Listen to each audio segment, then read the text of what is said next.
Olá, meus amigos, sejam muito bem-vindos a mais um podcast, temporada 2024 essa.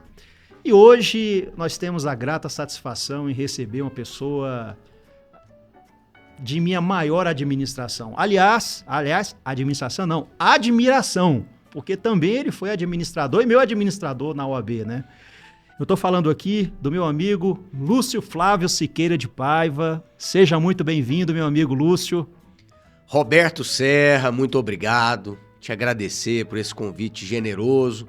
Sempre uma alegria estar contigo, mas uma alegria ainda maior poder trocar essa ideia nesse super bacana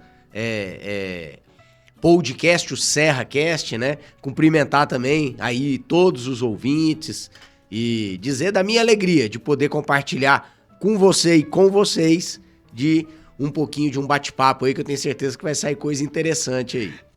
O Lúcio Flávio eu conheço não é de pouco tempo, né, Lúcio? Você começou a lecionar quando? Em 2003. 2003. E data de aí, acho que é a nossa amizade, exatamente. Né? Eu comecei em 2001 e logo depois você ingressou na PUC, Isso. né?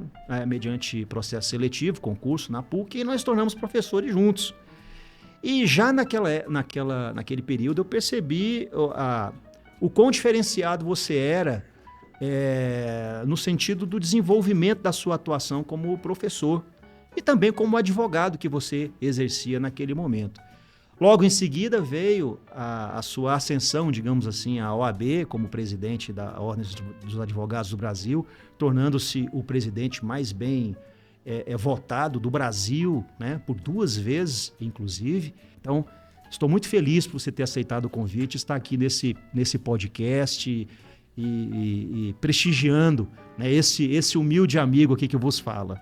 Ô Serra, muito obrigado. Eu quero dizer aos nossos ouvintes e à audiência, né, que também pode estar nos assistindo, que realmente você tinha antecipado esse adjetivo, né?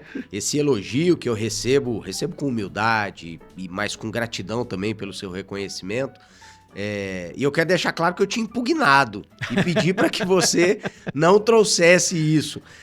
Mas assim, eu fico gratificado, logicamente, com esse reconhecimento vindo de uma pessoa que eu também admiro e que sei da qualificação que você tem. Mas é assim, meu amigo, acho que não é questão de ser fenômeno, é questão da gente procurar sempre estar preparado para as oportunidades que a vida nos proporciona. Isso é algo que eu sempre estou conversando com os mais jovens, com os colegas que às vezes nos buscam para trocar uma ideia sobre futuro profissional, sobre postura, etc. Eu digo assim, que a sorte nada mais é do que o encontro da oportunidade com a competência. E o que acontece na vida de todos nós? Oportunidades, Deus nos dá muitas. Acontece que nós não fazemos a nossa parte. Nós não criamos as competências para aproveitar as oportunidades. Então, se nós estivermos atentos ao cumprimento das nossas obrigações, à criação de competências próprias, a oportunidade chega. E quando se junta a oportunidade com a competência, é o momento de você dar esses grandes saltos qualitativos na vida pessoal, na vida profissional, na vida financeira. Então eu acho que talvez se mérito há nessa trajetória que você mencionou e qualificou como fenômeno, é porque eu procurei sempre estar preparado para quando chegasse a oportunidade. E a oportunidade se apresentou, nós soubemos aproveitar e a história veio sendo construída assim, né? Exatamente. Como certamente vai ser muito rico esse nosso bate-papo, vamos tentar assim organizar um pouco como que seria esse bate-papo. Vamos dividi-lo em 2 partes, Lúcio. Perfeito. Se você me permite. Primeiro, gostaria que você falasse um pouco dessa trajetória que você iniciou aqui a sua fala. Quem é o Lúcio Flávio, né? Quem é o Lúcio Flávio como pessoa? Quem é o Lúcio Flávio como advogado? Quem é o Lúcio Flávio como professor? As pessoas, muitas delas, se inspiram em outras, ou a maioria, né? O nosso público, por exemplo, tem esse ideário de tentar conhecer melhor algumas pessoas de sucesso na carreira pessoal e profissional, para quem sabe também alcançar o que ele busca. Então eu acho esse primeiro momento muito, muito interessante. Só vou resumir aqui um pouco do seu currículo, que é muito grande, para, antes de passar a palavra para você falar um pouco de você, as pessoas já de antemão saberem efetivamente aquilo que você já conquistou, dentre outros, que o Lúcio Flávio, profissionalmente falando, ele é um advogado. Você atua no contencioso civil, né? Isso significa que você atua na área civil e processual civil. Eu costumo dizer que o contencioso civil é aquela advocacia clássica de tribunal. Tribunal, audiências, procuração, contestar ação, recorrer, fazer audiência, judicial, sustentação oral, despacho, atender cliente. Esse é o meu dia a dia.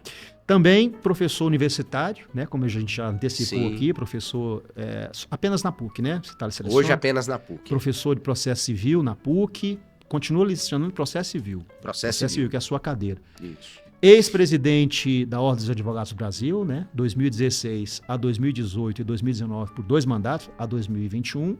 Atualmente conselheiro federal da OAB até 2024. E mestre em Direito, Relações Internacionais e Desenvolvimento pela PUC. Aliás, nós fizemos um mestrado juntos, né? Então, esse é o Lúcio Flávio. Então, Lúcio, eu vou passar a palavra agora para você falar um pouco mais da sua pessoa. E depois, nós vamos fazer o seguinte. Eu vou trazer aqui, eu vou fazer uma proposta de encaminhamento para esse nosso desenvolvimento, desse nosso bate-papo pós-apresentação sua. Eu quero trazer 2 grandes juristas da sua área. Mas vamos fazer o seguinte. Fala um pouquinho primeiro de você, e depois eu volto a esse tema para a gente desenvolver até o final do nosso bate-papo. Por favor. Serra, vamos então contar essa longa história da maneira mais curta possível. Começo por dizer que muitas pessoas da área jurídica, que principalmente estão começando, dando seus primeiros passos, se ressentem de não terem um ascendente que lhes tenha deixado uma abertura profissional, não são filhos, netos de pai, avô, advogado, desembargador, juiz, etc. E eu quero começar dizendo isso. Eu sou filho de um médico e de uma psicóloga. Né? Filho, portanto, de uma família sem absoluta tradição no mundo jurídico. E digo isso para já demonstrar de antemão que não é preciso ter uma ascendência, uma hereditariedade para você ter bom caminho no mundo jurídico. Então eu venho de uma família de classe média. Como eu disse, meu pai é um médico psiquiatra, minha mãe é psicóloga. Meus pais me proporcionaram o que eu acho que os pais podem proporcionar de melhor para seus filhos, uma boa educação. Tive acesso a boas escolas. Não fui um aluno brilhante, fui um aluno mediano, inclusive na faculdade, um aluno mediano, mas sempre estudando aquele suficiente ali para passar com um certo conforto, né? E tive a oportunidade de fazer o curso de Direito na Universidade Federal de Goiás, o que foi muito bom, principalmente pela qualidade dos meus colegas. Então, se eu deixava a desejar, eu era estimulado pela qualidade deles, né? Ótimos colegas que me puxaram para cima, vamos dizer assim, em termos de rendimento acadêmico. Desde a faculdade, eu já tinha a convicção absoluta que eu queria ser advogado. E no curso, né? No passar do curso de Direito, como eu disse, na Faculdade de Direito da UFG, essa vontade só aumentou. E eu vou te dizer e revelar aqui neste podcast pela primeira vez. É claro que existia em mim, como estudante de Direito, já aquela simpatia, aquela vontade pela advocacia. Já me encantava a advocacia, mas não era uma decisão tomada. Entretanto, eu olhei para os meus colegas de turma, Serra, e 90% deles queriam concurso. Só para colocar os nossos ouvintes no tempo e no espaço, eu fiz o curso de Direito entre o ano de 96 e 2000. E colei grau em 2001.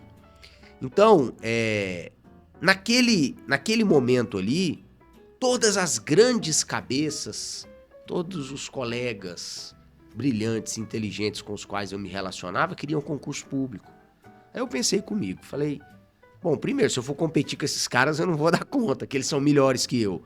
E segundo, se todo mundo tão bom vai para as carreiras públicas, vai ter menos concorrência na advocacia.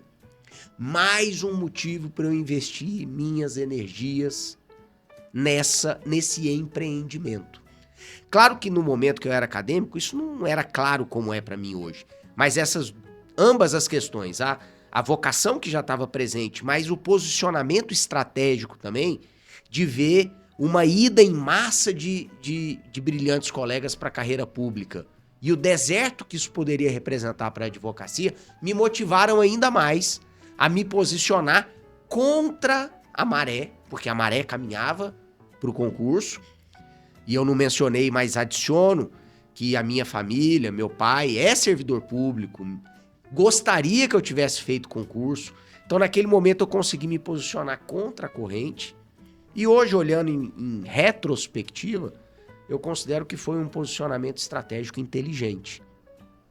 Então, me formei, já atuava na advocacia desde o segundo ano de faculdade como estagiário.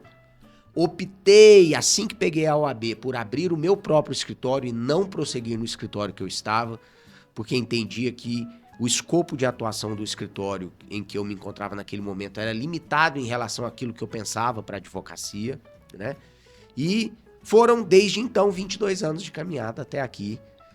Uma caminhada difícil, comecei do zero, né? Outra coisa, os colegas mais jovens principalmente, veem os profissionais mais experientes, como você, como eu, com clientes, com escritórios consolidados, e acham que a gente já nasceu assim, né? E eu costumo brincar que não.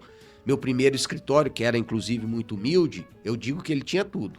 Café, água, computador, telefone, arquivo, mas não tinha cliente. E isso ficou claro para mim um dia que eu comprei um armário, que era um arquivo para pasta suspensa, é da sua época também, processo físico, a gente usava as pastas suspensas, e foi caro, e eu fiquei feliz. A hora que eu abri a pasta, a primeira graveta, não tinha pasta nenhuma, porque eu não tinha nenhum cliente, né? Então, eu tive um começo como qualquer pessoa tem, um começo do zero, e aí é a persistência, é o estudo, é a vontade de fazer dar certo, a paciência, porque a advocacia, como qualquer outra atividade humana, demanda um período de amadurecimento, né? De janela para que a coisa vá amadurecendo. Nesse ínterim, a docência aconteceu, né? Foi algo que não foi planejado. Tornar-me professor universitário foi algo que não foi pensado, aconteceu, a oportunidade se apresentou, e depois que eu logrei ingressar por concurso, na PUC, etc., constatei que parece que aquilo ali era uma das coisas que eu nasci pronto para fazer. Pronto no sentido de vocacionado. Você nunca tinha lecionado, né? Não. A primeira experiência no magistério sala de aula foi nesse concurso? Foi nesse concurso, ali pelo final de 2003, começo de 2004.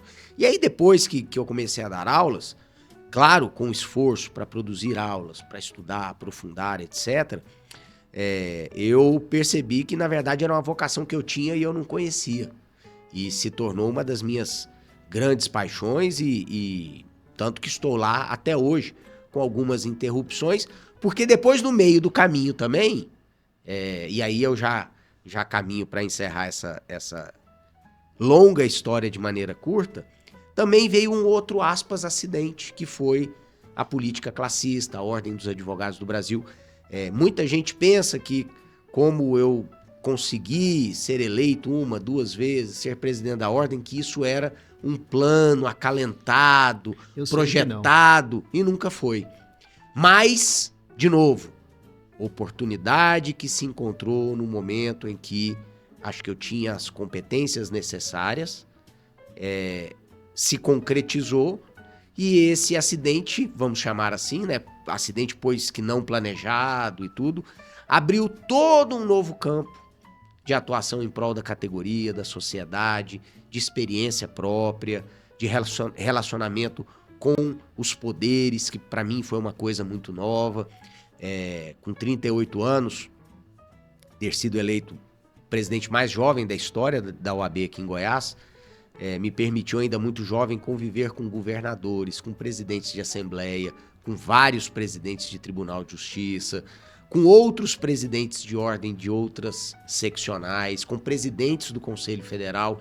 Isso, claro, nos traz experiência, amadurecimento, e foi uma linda jornada que você acompanhou muito de perto, porque eu tive a honra de ser honrado por você como meu tesoureiro, né?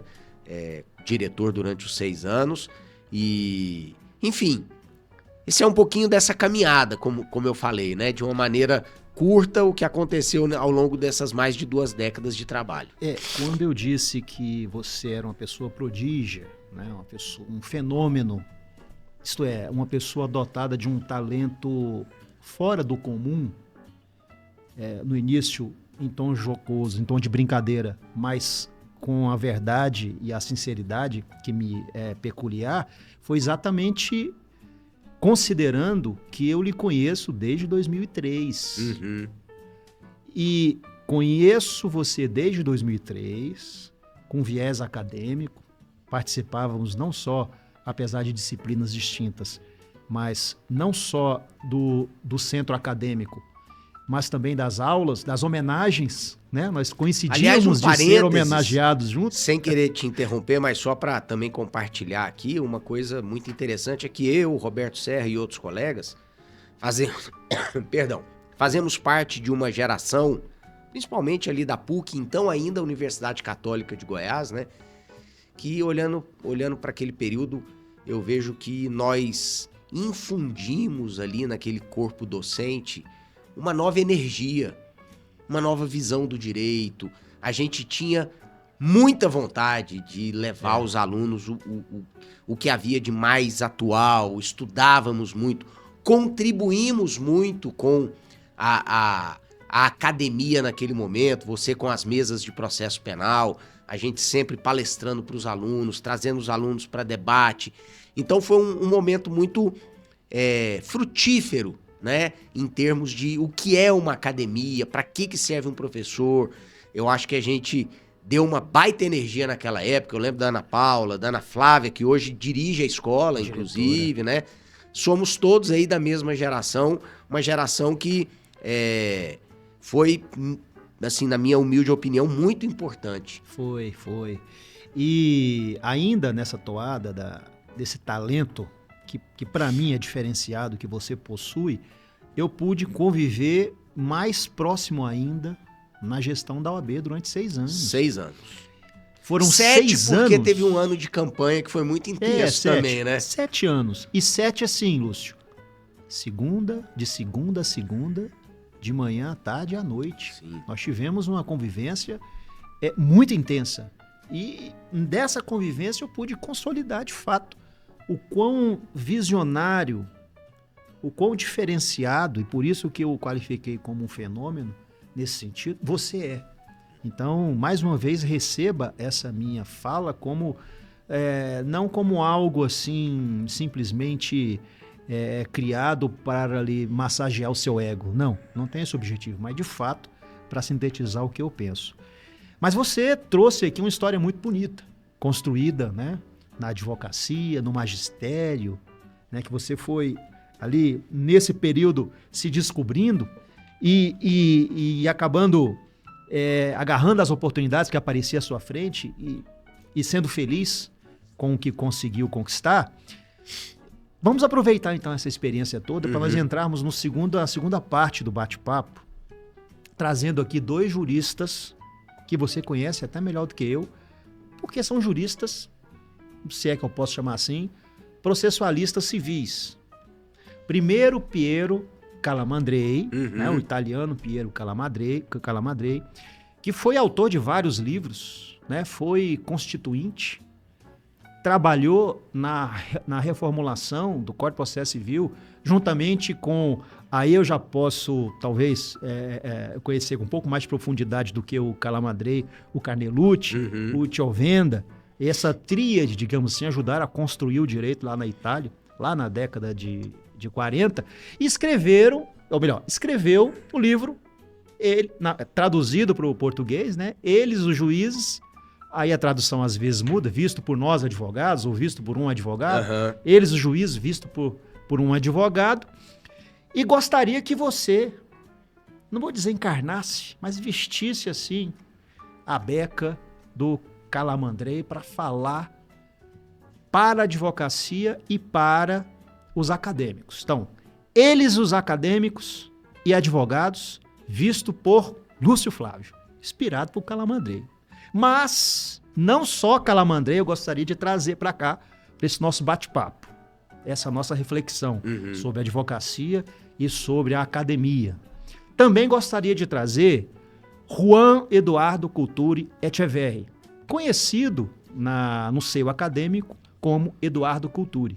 Já o Eduardo Culturi, que é, digamos assim, contemporâneo, foi contemporâneo do Calamandrei, o Eduardo Culturi, ele faleceu com 52 anos, novo, muito, né? Jovem, né? O Calamandrei, salvo engano, 67 anos. Mas eles faleceram o mesmo ano, 56. Eu não sabia disso. Eles faleceram em 1956. O Calamandrei, e para quem não é da área do direito, para dizer o seguinte, o Piero Calamandrei e o Eduardo Culturi são doutrinadores, são escritores, estudiosos do direito, muito reconhecidos mundialmente, e são inspiração aqui para o nosso direito, inclusive. Então, o Eduardo Culturi, ele foi um jurista, um advogado uruguaio, foi presidente, inclusive, da Ordem dos Advogados do Uruguai, foi também professor, olha só como as coisas coincidem com você, né? Foi professor, começou o magistério logo cedo também, tornou-se advogado e já se tornou professor também. Foi um advogado muito intenso e acabou participando da reforma do Código de Processo Civil do Uruguai e também da própria Constituição. Então os dois, tanto o Eduardo Culturi no Uruguai e o Calamandrei na Itália, estavam em sintonia processual. Tanto que eles são, acredito eu, e aí você me corrige se estiver errado, porque é bem na sua área, eles são referências no processo civil. Sem dúvida. Salvo engano, o Eduardo Culturi, ele foi referência na teoria geral da ação. Sim. Né, nos escritos sobre esse tema. Mas eu estou falando tudo isso aqui só para a gente relembrar algumas coisas históricas, mas o objetivo Lúcio, o Eduardo Culturi, dentro da sua experiência, ele deixou alguns postulados, escreveu alguns postulados que nós vemos em todas as paredes dos escritórios. De todos os advogados. Todos os advogados. São os mandamentos do advogado, né? Los mandamentos del abogado. Seria até bom, você tá com ele aberto aí? Tô com ele aberto aqui. Eu tô com ele aqui, por isso que relembrar-nos. Eu tô aqui com ele aberto, o decálogo, né? Os 10 mandamentos. Então, o Eduardo Culturi, o que ele fez? Apesar de jovem, ter falecido com 52 anos, ele na época, os códigos deontológicos, eles eram escassos. Então, a deontologia, o estudo da ética, da moral, da ética, ele não era tão intenso. Eu acho que você não teve ética, né? Eu não tive ética na minha... Ou você já teve? Você já pegou? Eu não me lembro de ter aula de ética profissional. Eu não tive. Realmente não me lembro. Então, os estatutos deontológicos eram escassos. E aí, ficava para os juristas, os doutrinadores, na sua experiência de vida profissional, lançar postulados e discutir esses postulados com a comunidade jurídica. E o Eduardo Culturi fez isso. E aí ele resumiu os postulados da sua atividade profissional em 10. Os mandamentos do advogado, que todos nós já ouvimos falar, pelo menos quem atua como advogado. E ele fez esse postulado da seguinte forma. Ele criou um mandamento, que é um verbo conjugado na terceira pessoa do imperativo, uma palavra. Por exemplo, primeiro mandamento, estuda. Estude. E, logo em seguida, uma breve explicação daquele postulado. Ele fez isso. E aí tornou-se os 10 mandamentos. Então, que eu estou tentando propor, gostaria de propor para você aqui? Não que você comente, mas se quiser comentar rapidamente, pode, fica à vontade. Cada um desses postulados, mas que a gente utilize esses postulados como base para o nosso bate-papo do Horavante. Porque esses postulados vão falar sobre direito, vão falar sobre justiça, vão falar sobre atuação profissional, pode ser? Combinado com Ótimo. um único comentário. Estamos aqui, a partir da sua inspiração, muito bem acompanhados. E Calamandrei, Couturi são dois ícones de tudo aquilo que eu particularmente valorizo num profissional do direito. Homens, antes de grandes juristas, muito cultos, então detentores de uma larga cultura geral. Ambos homens extremamente comprometidos com a ética, portanto, homens retos, honestos, e que contribuíram com essas suas qualidades pessoais para as ciências jurídicas como um todo. Conheço bem menos de Couturi do que conheço de Calamandrei, porque Calamandrei para mim é uma figura realmente paradigmática, um gênio da escrita, um gênio da advocacia, um gênio do processo. E eu aprendi muito cedo que importa muito na nossa vida as companhias. Então eu procuro me fazer acompanhar de gente desse naipe. E deixo aqui a sugestão para os nossos ouvintes. Ande com gente boa.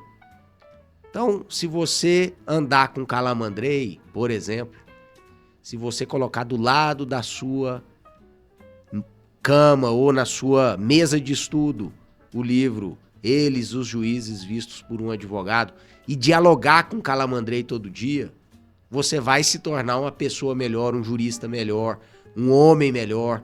Então, assim, aceito, adiro a sua colocação e a gente pode explorar esse decálogo que de fato aí resume o que há de essência na advocacia e no direito. Não, fico muito feliz. E você já começou falando do primeiro mandamento, né? O primeiro mandamento do Eduardo Couturi é estuda ou estude. O que diz esse mandamento? Estuda. O direito está em constante transformação. Se não o acompanha, você será cada dia menos advogado. Esse é o primeiro mandamento. Você já introduziu uma explicação desse mandamento com as boas companhias, né?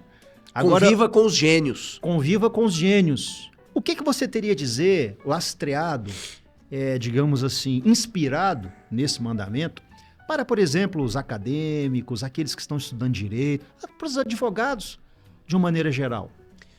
Ô Serra, eu diria o seguinte, que nós vivemos um momento do direito e da advocacia,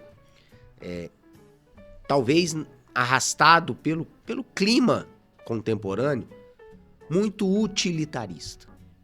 Significa dizer que as pessoas até se dispõem a estudar, mas desde que elas possam ganhar um dinheirinho depois de amanhã com aquele estudo.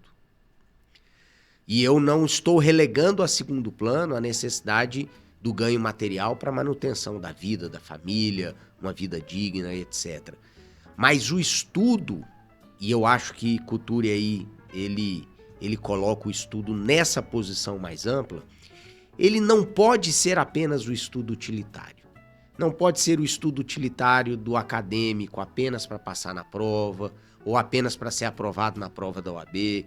Não pode ser o estudo utilitário do advogado apenas para fazer uma petição ou um recurso. O estudo é uma construção diária e ele precisa trazer ao estudioso, e todos nós somos estudantes e estudiosos, a satisfação do estudo por si mesmo. E não porque ele vai fazer você ganhar alguma coisa de material ou de alguma utilidade.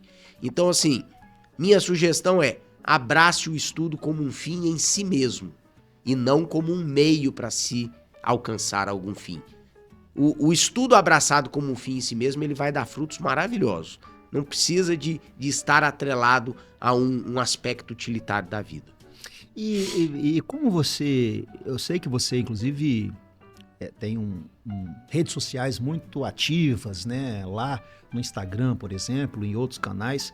Você dá dicas de estudo, você dá uma série de orientações até para os advogados, os estagiários. Você teria algo a dizer para aprimorar o estudo dessas pessoas que procurarão não ser cada dia menos advogados por essa ausência?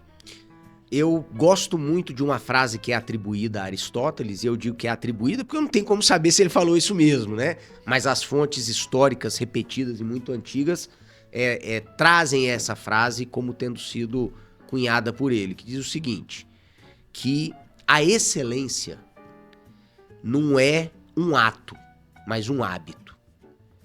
Então que nós nos tornamos excelentes a partir do momento que fazemos aquelas coisas repetidamente. Então, a partir disso, isso para mim é muito inspirador em termos de construção intelectual. Eu costumo indicar o seguinte, estude todo dia. Todo dia. Quanto tempo? Tem um livro muito bom, Serra, que eu deixo aqui junto com o elogio aos juízes, ou eles, os juízes vistos por um advogado, que é do Calamandrei. Tem um outro livro que é fininho assim, ó, do padre Sertilanges, que se chama A Vida Intelectual. E o Sertilanges, ele escreveu esse livro que basicamente ensina como desenvolver uma vida de estudo, uma vida intelectual, a vida do espírito, nesse sentido, né? E não necessariamente religioso. Mas ele diz o seguinte, se você quer ter uma vida intelectual, 2 horas por dia são suficientes. Mas 2 horas de estudo de qualidade. E você imagina, Serra, vamos abrir um parênteses aqui e eu convido os nossos ouvintes a fazer essa reflexão. Imagine que você dedique 2 horas por dia de estudo de qualidade ao direito, à filosofia ou à língua portuguesa. Aí escolha o que te apetece, vamos dizer assim. Mas vamos pensar no direito, porque esse podcast está muito ligado ao mundo jurídico.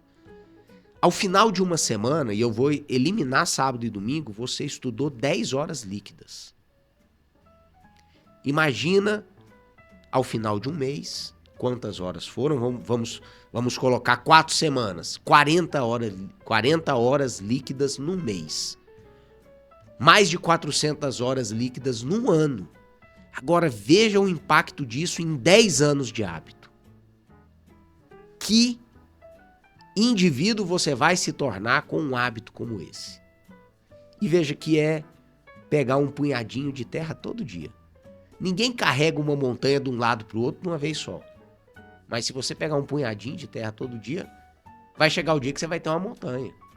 Então, assim, minha sugestão é adquira um hábito de estudo diário. Lúcio Flávio Roberto Serra, impossível 2 horas. 1 hora. 1 hora por dia. Vai fazer toda a diferença na sua vida pessoal e profissional. Muito bem. O segundo mandamento, Lúcio. Pensa. O direito se aprende estudando, porém se pratica pensando. Esse é o segundo mandamento do Culture. Também gosto, concordo que o direito tem uma vinculação, né? Os 2 primeiros mandamentos.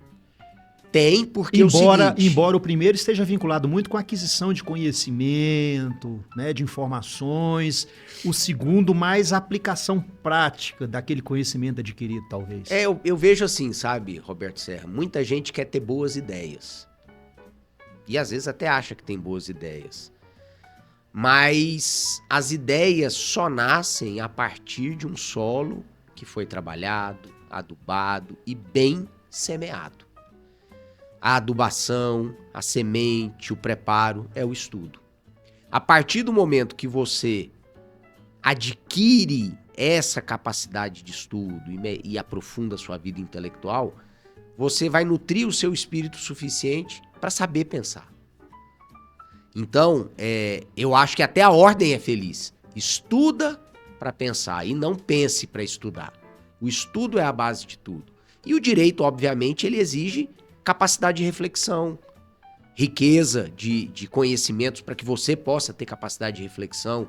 Então, o direito se exerce pensando de fato. Acho que, mais uma vez, andam de mãos dadas. Antes de passar para o próximo mandamento, e dentro dessa área de estudo, Lúcio, me veio aqui a memória não, a ideia de algo da atualidade, que é a inteligência artificial. Esses dias eu vi em redes sociais, ali passeando pelas redes sociais, uma divulgação de alguém vendendo um curso de inteligência artificial para que o advogado não precise se esforçar redigindo petição inicial. Como você concebe a inteligência artificial dentro desses dois mandamentos? Ela, de fato, vai deixar de exigir o estudo e o raciocínio, o pensamento por parte do estudante, do advogado? Roberto, a inteligência artificial, para mim, é um dos eventos mais disruptivos da história da humanidade.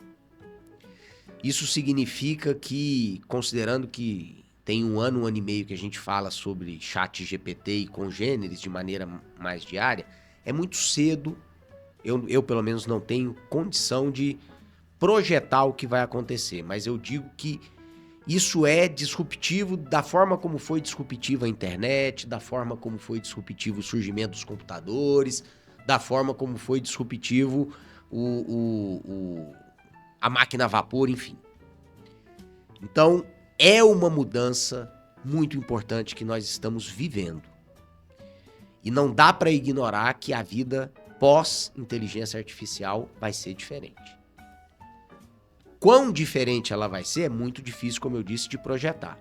Agora, eu hoje, como advogado, vejo a inteligência artificial como eu vejo o Word para o peticionamento quando ele surgiu. Tem que usar, tem que estar atualizado, mas ele é ferramenta. Ele, o ChatGPT, assim como o Word, não substitui o indivíduo pensante. Não substitui o indivíduo que pensa o direito. ChatGPT é um instrumento muito bom a partir do momento que ele é bem orientado a produzir determinadas tarefas. Notadamente, tarefas que às vezes tomam tempo hoje que deixam de tomar, como uma pesquisa de jurisprudência, como uma pesquisa de artigos científicos que estão disponíveis na internet. Mas, se você não souber dar o comando à inteligência artificial, ela não vai entregar o que você precisa. Então, salvo se nós chegarmos no momento, e isso ninguém pode dizer, em que a inteligência artificial ela vai ser capaz de ter aquilo que só o ser humano tem hoje, que é o salto criativo, a capacidade de raciocínio realmente. Penso que a inteligência artificial tem que ser vista como Word ou como a máquina de escrever quando surgiu e a galera toda só redigia à mão. Instrumento. Sem ele nós não vamos sobreviver, mas ele não vai nos substituir. Bom, ufa, ainda bem que a inteligência artificial, segundo a sua concepção, não vai revogar esses dois mandamentos praticamente seculares, né, que veio sobrevivendo ao longo do tempo do Eduardo Couturi, né? Então, estude, pense e enfim, use o ChatGPT como instrumento. Como instrumento, um auxiliar. Isso. Né? Terceiro mandamento do Eduardo Couturi: trabalhe. A advocacia é uma fatigante e árdua atividade posta a serviço da justiça. Eu lembro, Lúcio, antes de você falar sobre esse tema, você tinha uma frase como presidente da OAB, que era uma frase assim que você repetia a quanto mais não poder, como inspiração para a atuação do conselho lá. Você lembra? Lembro. Trabalha e confie. Trabalha e confie. Eu sempre falei isso na ordem, mas porque eu trago isso da vida, falo no escritório e repito para mim. Trabalha, que a consequência chega, que o fruto vem. Então é nesse sentido o trabalho e confia.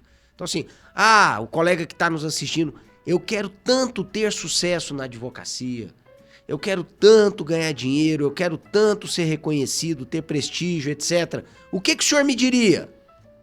Trabalha. Trabalha e confia, ou seja, tenha paciência, que esse plantio vai gerar um fruto. Agora, sem trabalho, não adianta que o milagre não vai acontecer. Trabalho é acordar, colocar o terno. E aí tem gente que me pergunta, né? Ainda tem que usar terno no escritório de advocacia? Eu talvez já esteja ficando, né, old school, né? Escola antiga. Mas se eu não ponho terno, eu não me sinto tão advogado. Conquanto a advocacia seja algo interno, é praticamente uma vivência, né? Uma segunda pele, no meu caso. Algo que eu faço com prazer. Mas assim, quando eu ponho um terno, parece que eu viro a chave do advogado, percebe? E eu sei que o cliente espera me encontrar de terno. O magistrado espera um advogado de terno. Quando eu saio do escritório e vou ao tribunal fazer um despacho, uma sustentação oral, os transeuntes que cruzam comigo sabem que ali vai um advogado, porque ele está de terno. Então, voltando para a gente não sair do assunto.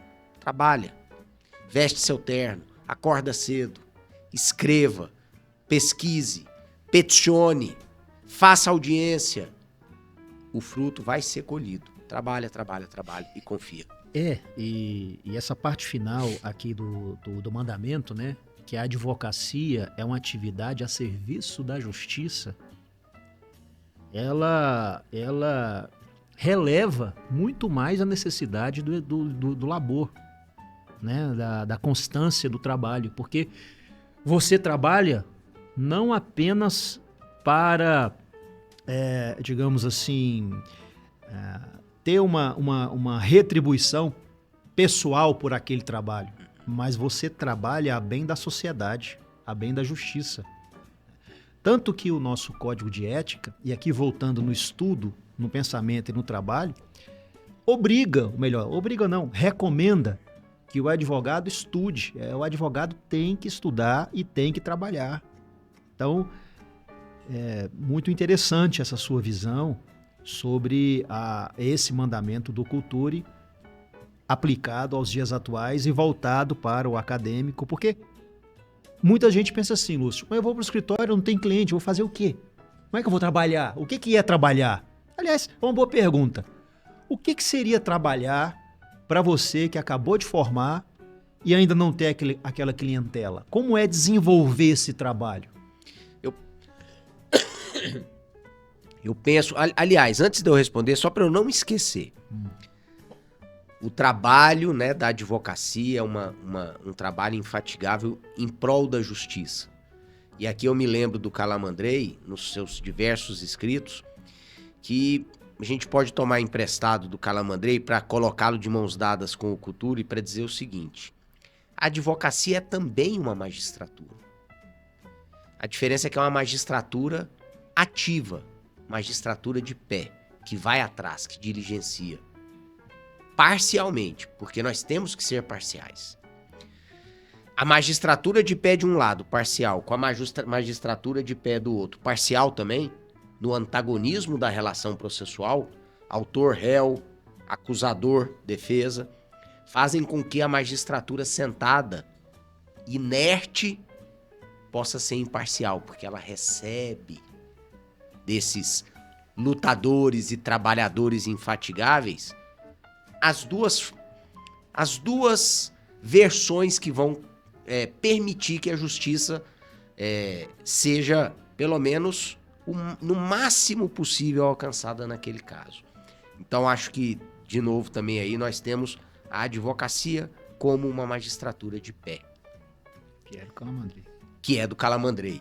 E aí, com relação ao trabalho, poxa, mas como eu vou trabalhar se eu não tenho cliente? Trabalho é tudo que burila o teu espírito. E espírito eu estou usando aqui no sentido daquilo que é vida espiritual, intelectual.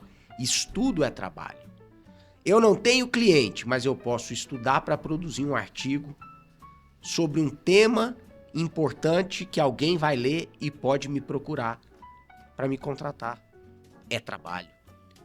Fazer uma postagem interessante na rede social sobre um tema de interesse é trabalho. Frequentar ambientes acadêmicos, palestras, fazer um almoço com colegas e discutir temas interessantes. É preciso sair daquela bolha de concepção de que o trabalho é um contato com, simplesmente um contato direto com o cliente. Trabalho não é apenas produzir uma peça processual, reunir com o cliente, ou assinar um contrato, ou fazer uma audiência, etc. Trabalho é tudo que te exige espiritualmente, intelectualmente. E eu vejo que as pessoas invertem. Deixa eu ter cliente para eu trabalhar. E eu acho que o mais correto é trabalhe para que você tenha clientes. Muito bem. Quarto mandamento de Eduardo Couturi: lute. Aí ele vem e explica. O seu dever é lutar pelo direito. Porém, quando encontrar o direito em conflito com a justiça, lute pela justiça. Esse talvez seja o mandamento que, se desempacotado, se desdobrado, ele dá um curso de direito. É verdade. São 5 anos. Mas o que eu vejo aí, e talvez por que eu, nesse ponto, tenha alguma reserva de veja que prepotência, né? Não, antes de você continuar, Lúcio, só lembrando que esses mandamentos foram concebidos pós-guerra, né? Praticamente, foi 47, acho que foi em 1947, quando essa obra veio a lume. Então, naquela época, o direito ele era produzido por regimes fascistas, nazistas, né? Então, o direito, a positivação do direito, muitas vezes, possivelmente, conflitava com a ideia subjetiva, individual de cada um de justiça, né? Mas só para a gente não esquecer desse detalhe, né? O que eu vejo aí, inclusive pelo tempo e espaço, né, de que esse mandamento é produto, como você bem colocou. No fundo, nós temos aí a velha, insuperável e insuperada discussão entre justnaturalismo e positivismo, né? E o que eu poderia dizer aqui que me traz resistência em assinar embaixo? Romanticamente seria fácil assinar embaixo, porque é claro que todos nós queremos a justiça. Todos nós. É um anelo constante do ser humano ser justo e procurar a justiça. Muito mais nós que trabalhamos com o direito, né? Só que essa é uma visão idealíssima da vida. E a realidade é que quem está, inclusive, acostumado com as lides diárias do cível, do criminal, sabe que o conceito de justiça, ele é muito subjetivo e partes litigantes, cada uma acha que a justiça está consigo. Está consigo. E nesse ponto, eu considero que o direito positivo, ele não é justiça, mas ele talvez seja o que de mais próximo de uma decisão justa nós possamos chegar. Porque pelo menos o direito positivo ele tem que ser válido igualmente para todo mundo. Então você sai um tanto desse âmbito de subjetividade. Por outro lado, existe uma certa, como é que eu vou dizer assim, injustiça com o positivismo normativista, keynesiano, né, que aconteceu com o pós-guerra.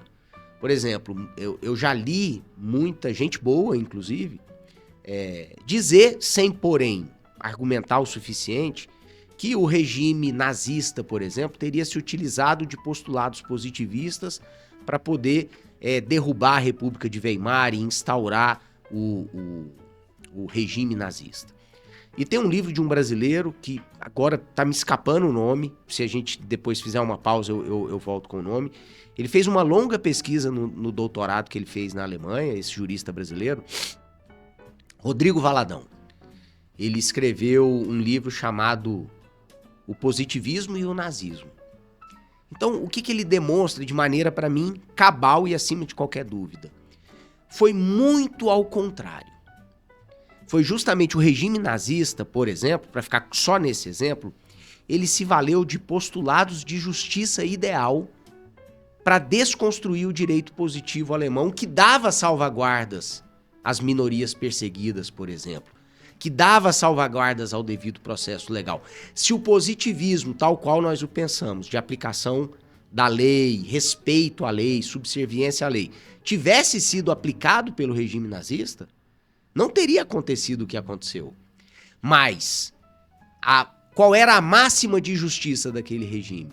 Era a preponderância da raça ariana, a preponderância do solo alemão, a doutrina da supremacia do povo alemão. Esse era o conceito de justiça. Então, assim, se o direito positivo se interpõe a esse conceito de justiça, para lá com o direito positivo. Então, eu tenho bastante reservas com relação a esse postulado de abandonar o direito em favor de uma justiça, porque é preciso perguntar, que justiça? Até porque nós não podemos limitar o direito a um conglomerado de leis. De leis. Né? O direito envolve um sistema jurídico como um todo. Ainda que, eventualmente, uma determinada decisão venha a ser tomada e essa decisão vai de encontro àquela concepção de justiça face ao ordenamento positivado ali, porque nós temos legislações antigas, né? No Código Penal da década de 40, teve algumas alterações, mas está lá, bem pouco tempo atrás, havia o crime de adultério. Né? Quer dizer, dentro do senso de justiça, da evolução social do direito, não se poderia conceber o crime de adultério, mas estava na lei. A lei se chocava com o ideário de justiça advindo da evolução social. Nesse caso, eu não posso nem dizer, e aí concordando contigo, que você afastaria o direito, porque o direito não é só a lei.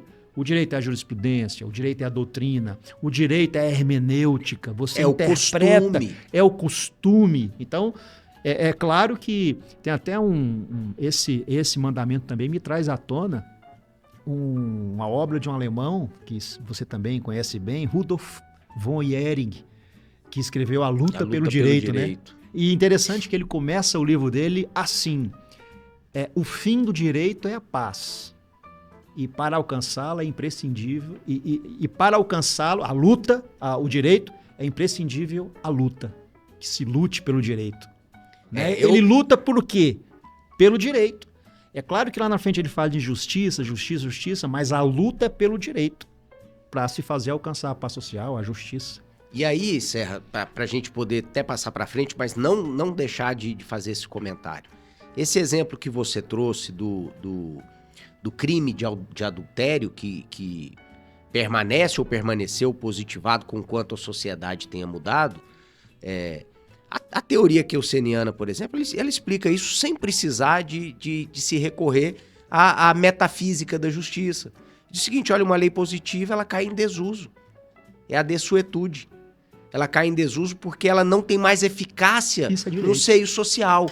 Isso é direito puro, sem a necessidade de você apelar para conceitos que são belos, românticos, mas inexatos. E que trazem algo muito complicado, que é a insegurança. Porque a partir do momento que todo mundo achar que tem a justiça na sua cabeça, todo mundo vai ter uma grande situação de insegurança. Então, Lúcio, será que nós poderíamos reler esse mandamento assim, lute, o seu dever é lutar pelo direito.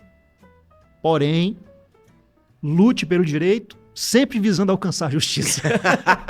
É difícil, porque assim, nós temos muito entranhado no nosso ser, isso acho que seria inato, que nós buscamos a justiça. Então, abrir mão de dizer que nós buscamos a justiça é abrir mão do ideal que nos é muito caro, né? Mas eu não abro mão da busca da justiça na minha vida. Nem na vida profissional, nem na vida pessoal. Mas eu tenho hoje a exata dimensão de que essa justiça ideal, ela é nesse momento inalcançável. E que nós precisamos de algo mais palpável, mais igualitário. E esse é o direito. É o direito. O meio, né? Lúcio, mandamento 5º, seja leal. Olha o princípio da lealdade. É interessante que tanto Calamandrei quanto Eduardo Couturi foram de fato inspiradores. Então, o Código de Processo Civil, né? O Código de Processo Civil agora trouxe o princípio da lealdade com muito vigor. Seja leal. E aí ele explica. Leal para com o cliente, a quem não deve abandonar, a não ser que perceba que ele é indigno do seu patrocínio. Leal para com o adversário, ainda quando ele seja desleal contigo. Interessante. Leal para com o juiz, que ignora os fatos e deve confiar no que você lhe diz, e que mesmo quanto ao direito, às vezes, tem de confiar no que você lhe invoca. Então, seja leal. O que você pode dizer acerca da lealdade para os nossos colegas, vou tentar estudantes? Como eu falei também demais sobre o anterior, eu vou tentar ser resumido nesse. Advocacia. Eu não vou falar da magistratura, do Ministério Público, que não é... Né, nós podemos depois bater um papo, chamar um colega mas juiz. me sinto à vontade para falar da advocacia. Principalmente porque eu vou falar algo que é extremo. Advocacia sem lealdade ao direito, ao cliente, à parte contrária e à justiça é tudo menos advocacia. É mercancia do direito. Nós não somos mercadores. O advogado não é mercador do direito. Ele é advogado. Ele recebe um mandato em confiança. E esse mandato é duplo, é pessoal do cliente para com ele, mas esse mandato também é da sociedade. Nós acabamos de falar que a justiça ou a prestação jurisdicional, ela só é viável por intermédio do exercício da advocacia, não é isso? Portanto, a sociedade, você falou isso, ela confia no advogado. Então, lealdade no exercício da advocacia é quase que um pleonasmo, uma repetição. Não há advocacia sem lealdade. A partir do momento que o advogado é desleal com seu cliente, com a parte contrária, com o judiciário, com o direito, ele é tudo menos advogado. Ele é um mercador do direito. E olha, pode ser muito bem sucedido. Pode ficar rico, mas não merece ser chamado de advogado. Vamos lá. Próximo mandamento. Tolere. E aí prossegue. Tolere a verdade alheia como gostaria que a sua fosse tolerada.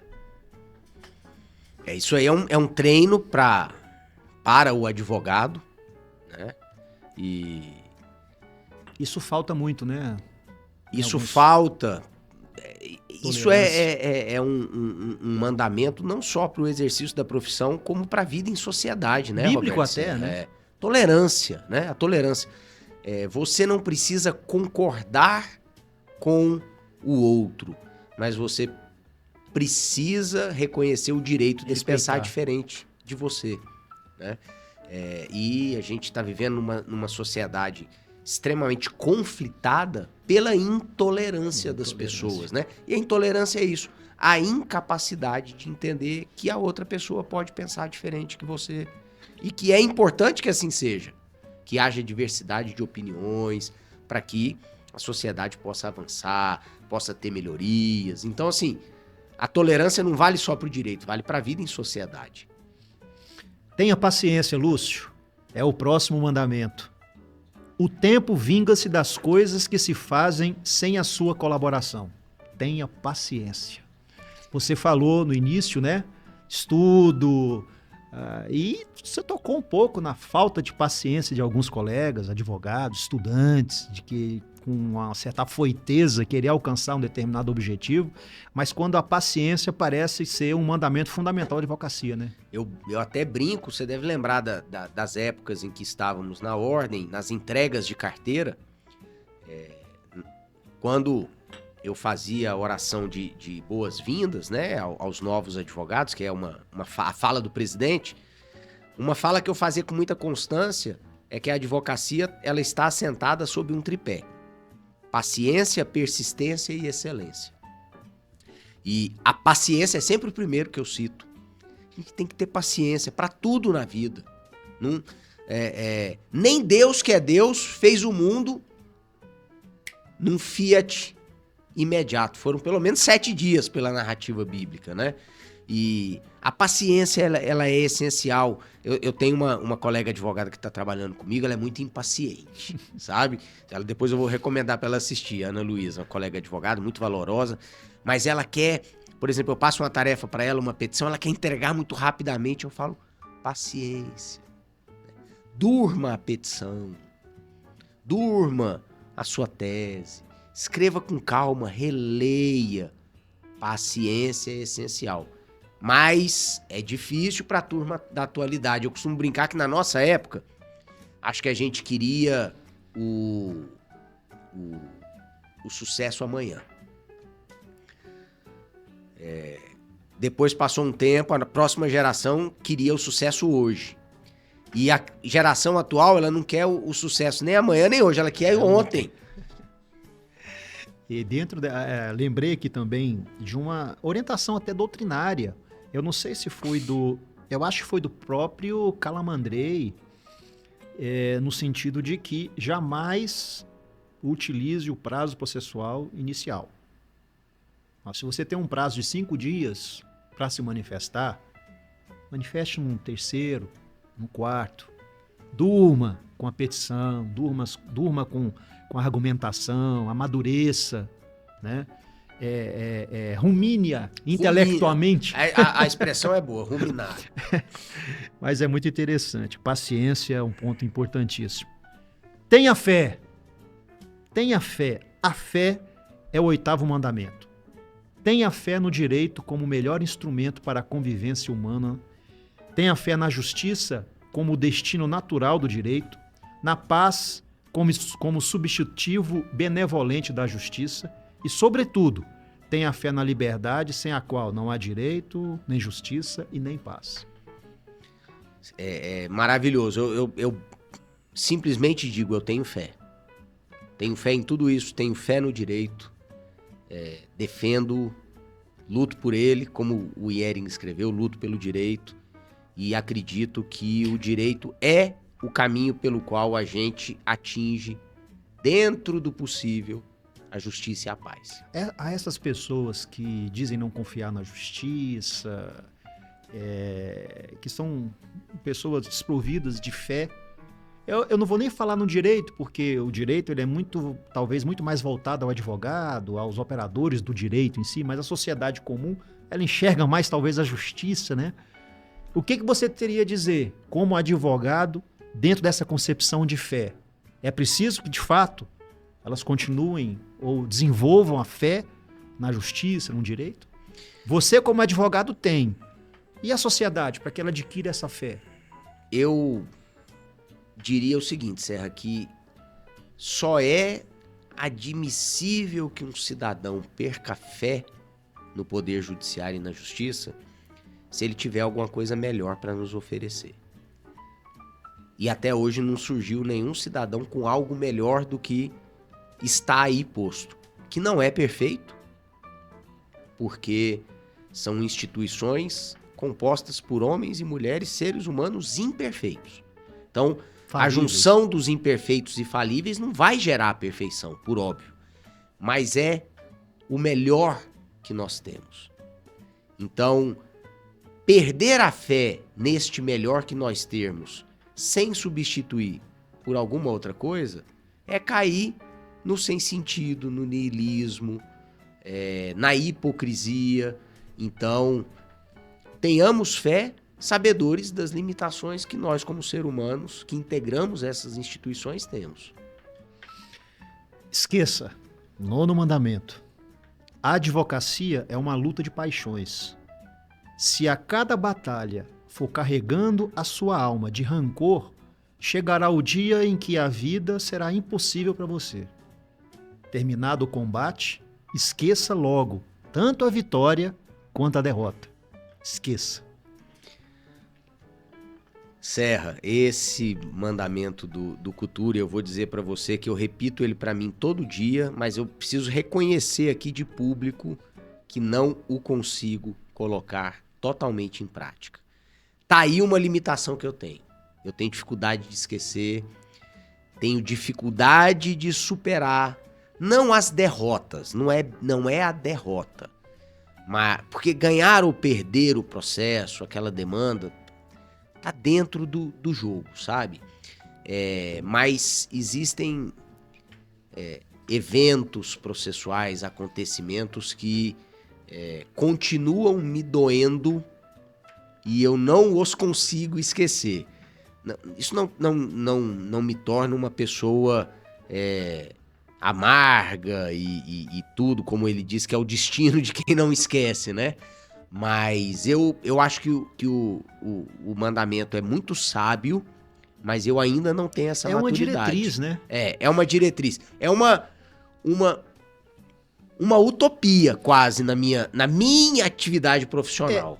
Tanto é que talvez uma das maiores e mais práticas, concretas consequências da não observância ou do não atingimento desse mandamento é a síndrome de Burnout, né? Que a pessoa que aquilo vai guardando dentro dela e de repente ela tem uma série de transtornos que afronta a sua própria saúde, né? Agora, eu sou bom para esquecer as vitórias. As vitórias me são saborosas, mas eu sei que amanhã, a hora que eu acordar, tem um novo leão para ser caçado. Mas as derrotas eu tenho dificuldade de digeri-las. Um dia depois falarei sobre esse mandamento na seara criminal. Também é muito difícil. Lúcio, você tem 2 filhos? 2 filhos. Lúcio, Flávio Filho e Luísa. Nós podemos dizer que são, talvez, os tesouros da sua vida? Sem dúvida. Quando alguém tem um filho,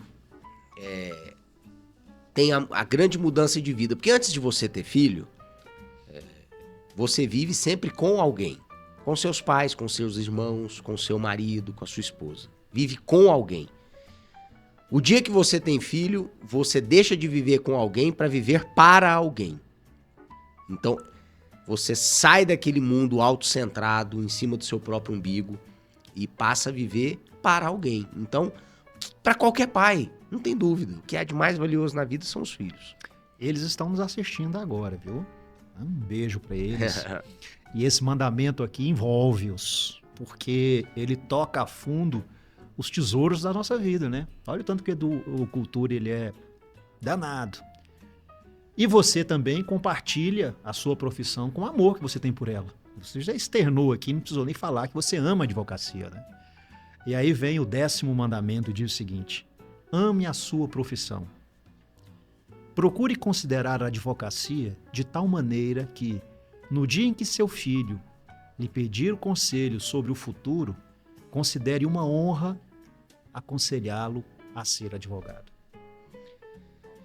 Eu gosto muito desse mandamento e assim, tenho vivido um pedaço da minha vida em função dele, e explico por quê. Uma coisa muito boa, Roberto Serra, que nós poderemos deixar para os nossos filhos é, caso eles queiram seguir a advocacia, e eu tenho certeza que tanto você quanto eu exercemos a profissão de uma maneira tal que indicá-la aos nossos filhos é algo que nós faremos, sem impor, mas indicar. Uma coisa muito boa que nós podemos deixar é o nosso bom nome, a nossa prática, a nossa história, o local de trabalho, né?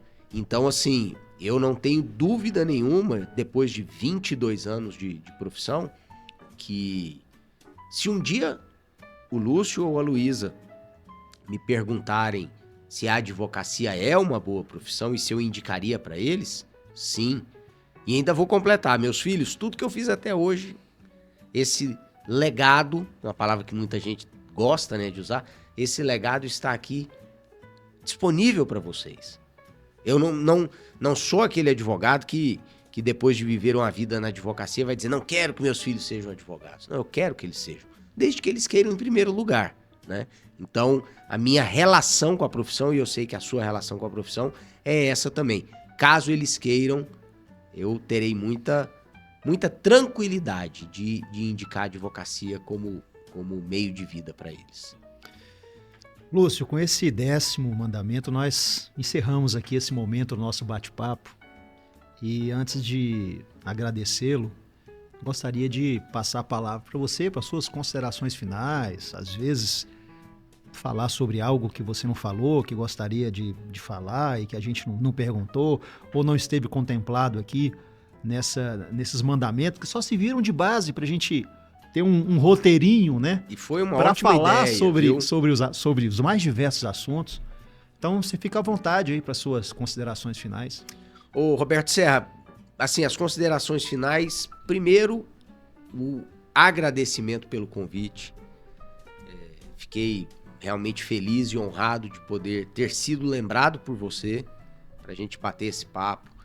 Você sabe da admiração, do respeito e também do agradecimento que eu tenho pelo seu companheirismo, pela sua fidelidade, pela sua parceria nos momentos bons e sobretudo nos momentos difíceis, porque a quem nos escute e nos escuta, não pense que houve apenas momentos bons, né? Nesses voos de advocacia, de docência, de OAB, nós tivemos também momentos difíceis, turbulentos, e foram as amizades e as confianças recíprocas que nos mutuamente apoiaram, e você foi um desses que sempre esteve comigo. Então, poder compartilhar com você esse momento de conversa e de troca de ideias para mim muito prazeroso, né? E então, a par de te agradecer, eu quero me colocar aqui à sua disposição, à disposição daqueles que nos ouvem, nas minhas redes sociais. Para mim, a rede social, ela é uma grande sala de aula, um maravilhoso instrumento de troca de conhecimento. Por isso, quando terminei meus mandatos na ordem e voltei a um dia a dia menos público, vamos dizer assim, ou menos institucional, eu invisto uma parte do meu tempo nas redes sociais com essa visão. A visão de que ali está um instrumento que, se bem utilizado, ele pode trazer o bem, ele pode trazer melhoria para a vida das pessoas. E por intermédio das redes sociais, a gente conhece pessoas, a gente troca ideias, a gente estimula bons hábitos. Então, meu Instagram, Lúcio Flávio Paiva, @LúcioFlávioPaiva, está à disposição de vocês. Me sigam, para mim vai ser um prazer, né, receber os novos seguidores. E o que tem lá no Instagram é basicamente o que a gente conversou aqui. Direito, vida intelectual, bons hábitos, indicação de leituras, coisas positivas para a vida. E com esse podcast, com a sua iniciativa, você contribui para isso também. E eu te parabenizo e te agradeço. Obrigado, Lúcio. Eu estou recebendo aqui inúmeras chamadas aqui, inúmeros pedidos. Nós acabamos não falando, pelo menos um pouquinho, sobre a sua atuação classista. Sobre a sua atuação classista. Todo mundo, Roberto, olha, aqui peça para o Lúcio Flávio contar um pouquinho, alguns minutos sobre a experiência dele. E claro, foi uma falha minha muito grande, né? Mas antes de indagá-lo, se você teria ainda essa disponibilidade para alguns minutinhos falar sobre a sua atuação na OAB, eu quero também fazer uma declaração pública aqui para que vocês de fato sigam o Lúcio Flávio no Instagram, principalmente no Instagram, né, Lúcio? O Instagram acho que é o carro-chefe. É o carro-chefe, né? O Instagram tem postagens incríveis do Lúcio, dicas, orientações, relatos de experiências pessoais, sobre exercício profissional, sobre a vida. Então vale a pena vocês conhecerem o Instagram do Lúcio Flávio. Inclusive, Lúcio, você tem cursos, né? Lá os colegas vão encontrar cursos que são cursos que eu reputo importantes e que, às vezes, na universidade, a gente não tem oportunidade de trabalhar esses conteúdos. Aprofundar, né? Aprofundar, às vezes, conteúdos mais práticos. Por exemplo, qual um curso? Por exemplo, tem o curso que eu recém lancei é sobre sustentação oral, da preparação à execução. Então, ali eu falo sobre como preparar uma sustentação oral, como argumentar, como se portar, como distribuir um memorial, o que é um memorial, como construir um memorial, como organizar a sua sustentação, né, num modelo mais simples, num modelo mais complexo. as técnicas de persuasão e argumentação que funcionam. Nós temos duas formas de comunicação no direito. A forma escrita e a forma oral. Então me parece também que você, além da sustentação oral, que é a forma oral de manifestar no direito, você também trabalhou um curso escrito, né? Eu tenho um curso sobre petição inicial na prática e esse outro sobre sustentação oral. Mas mesmo no sustentação oral, Serra, que é um ato oral, tanto que a sustentação é oral, eu ensino nesse curso a que o colega escreva a sustentação, construa a sua argumentação previamente, treine-a, para que ele possa, no momento de assumir a tribuna, utilizar os seus 15 minutos oralmente com toda a capacidade. Não existe sustentação oral de qualidade sem uma extenuante preparação. E eu quero aqui abrir um parêntese, eu não te falei isso ainda. Nesse semestre, aliás, no semestre passado, eu tive uma aluna que fez seu curso. Aí eu, na apresentação dessa aluna, curso de Direito, 7º período. Oi, professor, tudo bem? Você conhece o Lúcio Flávio? Eu falei, claro, conheço. Não, fiz o curso de petição inicial com ele. Eu falei, você é mesmo? Nossa, eu adorei. Não, já está aprovado. Não precisa fazer prática, mas ela falou com tanto orgulho. Ela falou, depois eu te passo, ela falou com tanto orgulho do curso e me mostrou, deixa eu ver aqui, me mostrou os módulos, né, os materiais. Eu falei assim, puxa vida. Conclusão, tirou 10 em todas as atividades práticas desenvolvidas na sala de aula. Então, isso é uma prova, Lúcio, que o seu curso é excelente e formou bons, digamos assim, preparou melhor as pessoas e ainda na esfera acadêmica. Pois né? Porque esse curso ele não é voltado só para advogado. Não. Aliás, ele é um curso que tem uma pegada prática muito grande. Até porque a gente vê nos cursos de direito uma formação quase que estritamente teórica. E o aluno sai com teorias, com conhecimento de leis, etc. Mas muitas vezes sai sem ter conseguido redigir uma petição durante o curso, né? E o peticionamento é uma técnica, precisa ser praticada. E no curso eu procuro ensinar essa técnica, existe essa técnica, e uma técnica que eu fui aprendendo ao longo dos anos também, né? Então, tá lá nossa rede social para construir. Fica aí a dica então, pessoal. Recomendo e assina embaixo, 100%. Instagram do Lúcio Flávio e os cursos ali oferecidos. Tenho certeza que vocês vão gostar muito. Lúcio, alguns minutinhos só, porque essa experiência que você teve e que nos proporcionou até ao seu lado, na OAB, foi muito importante. No meu caso, não só para o crescimento pessoal, mas institucional, né?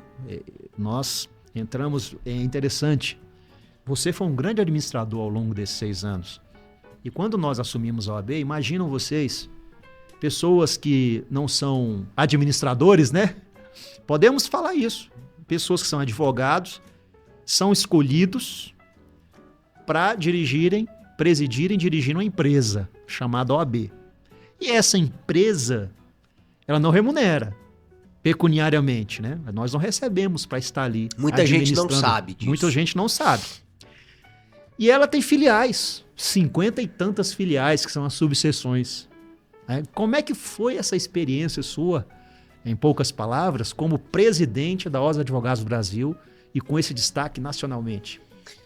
Nacional. Serra, a vivência institucional, a presidência da Ordem foi uma experiência ímpar na vida. Eu diria para você, em primeiro lugar, assim, que é extremamente honroso, e você mencionou isso ao longo da nossa conversa, receber o voto dos seus pares para representá-los. E nas 2 oportunidades que disputei a presidência da Ordem, pude ser muito bem votado. Então isso é extremamente honroso. Também é muito honroso você ser o cabeça durante um período de uma instituição que tem a folha de serviço prestados a nação brasileira e a justiça brasileira, como a Ordem dos Advogados do Brasil. É uma responsabilidade muito grande, porque um gestor, um presidente, ele recebe uma instituição e ele tem a missão de entregá-la para a próxima geração melhor do que recebeu. Então, não é fácil, né? Então, a responsabilidade grande, honra muito grande, por um lado. Por outro lado, uma experiência de gestão que eu não tinha, como você colocou, e que me ensinou uma coisa, que não basta querer. Você tem que querer e criar os meios reais, materiais, para que aquilo aconteça. Então, gerir a coisa pública é muito difícil. Gerir dinheiros públicos, para utilizar uma expressão de antigamente, é muito desafiador. Então, às vezes, nós somos excessivamente críticos com os nossos gestores públicos. Mas por que tem buraco na rua? Mas por que não resolve isso, resolve aquilo? Às vezes o gestor quer, mas as dificuldades e as impossibilidades materiais o impedem disso. Então foi também uma experiência que me permite hoje ser mais compreensivo com os gestores públicos. Mas aqui eu faço questão de também dizer que sou compreensivo. Olha o mandamento aqui, tolerante. Tolerância, entender que todos têm limitação, mas eu não tolero corrupção, desvio. Claro. Eu estou falando em termos de ideário de honestidade, né? E também me deixou uma lição final, que tem prazo de validade. A dedicação é tal, o envolvimento é tal, que para fazer bem feito precisa ter começo e fim. E você não pode querer se perpetuar naquela posição, porque a alternância, novas ideias, novos ares, um novo oxigênio é muito importante. E isso tudo veio embalado em 6 anos de trabalho à frente da Ordem, que guardo com muito carinho. Olhando para trás, acho que nós, coletivamente, como gestores, entre 16 e 21, recebemos uma OAB e a entregamos para a advocacia muito melhor do que a recebemos, muito melhor financeiramente, muito melhor estruturalmente, muito melhor moralmente. Acho que a imagem da Ordem melhorou. Construímos relações respeitosas com os poderes constituídos sem qualquer espécie de subserviência. Então, aconteceu muita coisa nesses 6 anos. Eu sou muito grato primeiro a Deus por ter me permitido ter essa experiência e passar por ela bem, né? Sem me deixar também iludir com aquelas coisas que às vezes o poder efêmero e momentâneo fazem com que as pessoas se iludam, e ter tido essa experiência e hoje ser um advogado que vai ao fórum e é cumprimentado e reconhecido pelos colegas. Lúcio, é muito bom. Permita um parêntese? Claro. Fernando Henrique, salvo engano, num livro que ele escreveu sobre o vazio do poder, né? Ele diz que quando ele deixou a presidência da República, ele estava tão acostumado com o poder que ele ficou um pouco perdido. Até para abrir a porta, ele esquecia como é que abria a porta, porque abriu uma porta para ele. Você parece ser uma pessoa que lidou bem com esse vazio do poder, né? A ausência do poder trouxe alguma consequência para você ou foi tranquilo?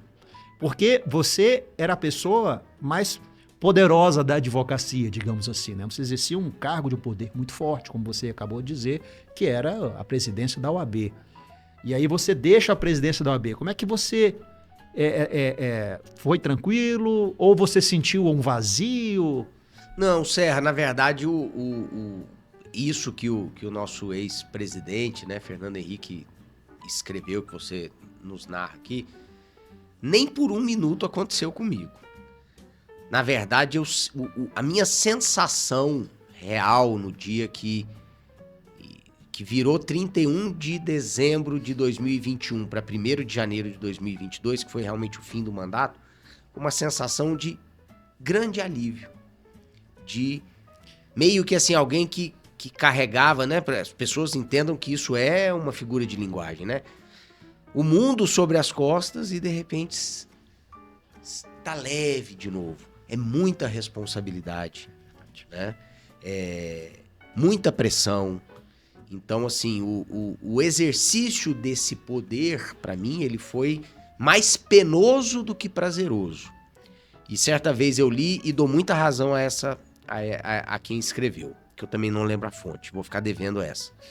Que o poder ele pode ser enxergado pelo seu detentor como cetro ou como uma cruz. E para mim, o exercício do poder foi muito mais cruz do que cetro. Mas é o sacrifício de carregar essa cruz que nos permite levar ou fazer coisas boas, né? Mas depois que você carrega a cruz e que se né, deixa ela de lado, a sensação não foi de vazio, foi de alívio. Foi de alívio. Não, e eu acredito que eu convivi e percebi que desde o início, na verdade, você não buscou poder nessa trajetória classista. Você buscou a realização de um ideário, né? O ideal de transformar uma advocacia melhor, uma instituição maior e com maiores possibilidades de auxiliar e de exercer o seu papel na sociedade goiana, né? Ponto. Tanto que eu acho que depois a gente podia gravar um podcast sobre os bastidores da OAB. Porque eu sei que você já deu entrevistas por aí falando sobre a sua atuação, mas não para mim. Porque eu convivi com você ali, então a gente tem algumas histórias talvez interessantes para trocar aqui, para trocar ideia no futuro próximo. Mas fica combinado já. Fica combinado, mas eu lembro que você não iria para a reeleição, né? E depois acabou indo para dar prosseguimento àquele trabalho, mas isso fica para um próximo podcast, o porquê que isso aconteceu. Esse é um bom bastidor para se contar. Daí a comprovação de que, de fato, você jamais esteve apegado ao poder e o seu objetivo na instituição era simplesmente prestar um bom serviço para a advocacia. E por isso que eu acredito que isso foi uma cruz, um bom sentido da palavra, né? Que você carregou ao longo da trajetória e o vazio do poder não lhe alcançou efetivamente. Graças a Deus. Meu amigo, olha, agora eu agradeço, quero aqui nas minhas considerações finais, primeiramente agradecer a audiência das pessoas que nos prestigiaram até esse momento aqui nesse bate-papo e agradecer especialmente a você. Para mim foi uma honra muito grande tê-lo aqui. Eu tenho eu posso até dizer ídolo. Vamos dizer ídolo, sem aquela figura de linguagem, ídolo simplesmente por ser bonito, ou por ser alto, ou por ser forte. Não, ídolo mesmo profissional, que é o meu pai. Meu pai, ele é a minha fonte de inspiração Grande Roberto no direito, Godinho, né? E você é a fonte de inspiração do momento, né? O meu pai é a fonte de inspiração histórica, é a minha raiz, e você é uma pessoa que eu passei a admirar, a de fato entender como uma pessoa que faz diferença na vida profissional e na vida pessoal de alguém. Quero dizer que eu aprendi muito com você ao longo dessa trajetória de vida e profissional, e por isso que, de fato, com muita sinceridade, quero dizer que é uma honra muito grande receber aqui. Obrigado, muito obrigado, meu amigo. Lúcio. Muito obrigado, tá? E espero colocarmos aqui na prática projetos futuros para novos bate-papos aqui nesse podcast. Combinado, meu amigo. Muito obrigado. Muito obrigado. Até o nosso próximo encontro. Nos sigam nas redes sociais, curtam, compartilhem, distribuam esse podcast aí para os colegas, para os amigos. E até o nosso próximo encontro. Um grande abraço.